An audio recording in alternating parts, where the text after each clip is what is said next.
बिस्मिल्लाहिर्रहमानिर्रहीम।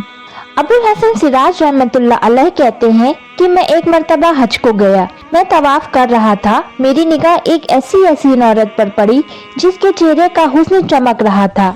मैंने कहा, वल्लाह ऐसी हसीन औरत मैंने आज तक नहीं देखी। ये उसके चेहरे की सारी रौनक इस वजह से है कि उसको कभी कोई रंजो गम नहीं पहुंचा। उसने मेरी ये बात सुन ली। कहने लगी, तुमने ये क्या कहा?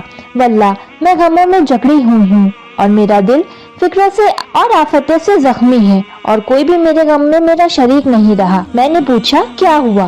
कहने लगी कि मेरे खाविंद ने कुर्बानी की एक बकरी ज़िबा की। मेरे 2 छोटे बच्चे खेल रहे थे और एक बच्चा दूध पीता मेरी गोद में था। मैं गोश्त पकाने के लिए उठी तो उन दोनों लड़कों में से एक ने दूसरे से कहा, तुझे बताऊं कि अब्बा ने बकरी किस तरह ज़िबा की?